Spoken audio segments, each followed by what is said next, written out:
I remember bath time as a special time with my little ones. Like anything new, it took some time to work out our routine and for my babies to get used to it.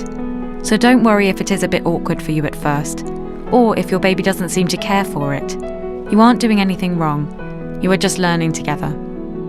Here's a few things I've learned as a mum of 3 that made bath time a special time together. Unless they spit up on themselves, my newborns didn't get very dirty. I would keep their nappy area clean and wash their hands and faces several times a day, but I didn't need to bathe them more than 2 or 3 times a week. A sponge bath usually did the trick. I used a soft flannel that was just damp with water and not too hot. I'd lay them on something soft and padded, make sure they were secure and that the room was warm and not too drafty. Making sure I cleaned between the folds in the skin, especially behind the ears and under their neck, and I'd have a towel nearby to wrap them up right after the bath. Initially, bath time was just long enough to wipe off any dirt, dried milk or peeling skin. Their hair didn't need to be shampooed at every bath time, so I just wash it whenever it seemed necessary. Bath time was often tricky, trying to juggle what I needed and keep hold of my little one.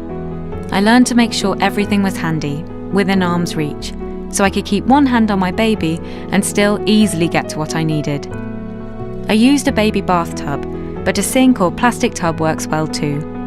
I'd make sure the room was warm enough, around 22 degrees Celsius, before undressing my baby and wrapping them in a towel to keep them warm. Then, I'd fill the tub with a couple of inches of comfortably warm water.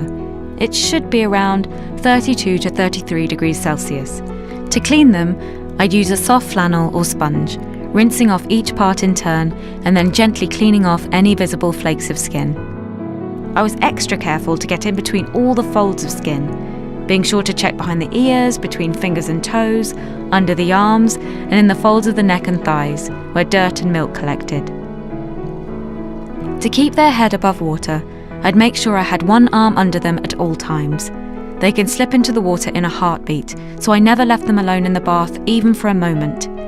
If I had to leave the room, then I took them with me.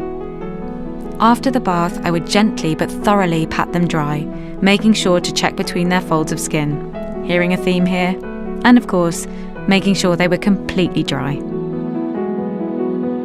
As my babies got bigger and able to sit up in the tub, bath time became a playtime full of splashing and laughter.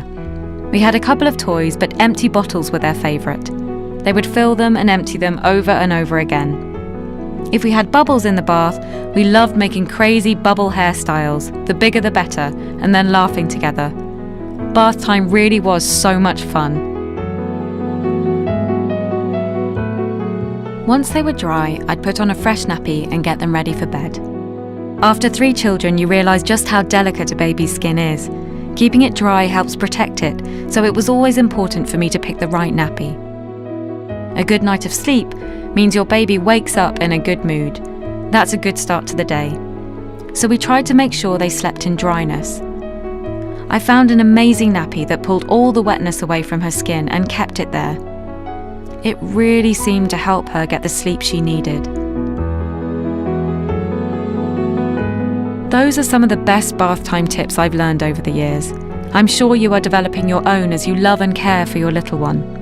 If you are finding it to be a challenge, try not to worry. Each baby is different. You'll settle into your own routine and have tips of your own to share in no time. Visit Pamper's YouTube channel for more parenting tips.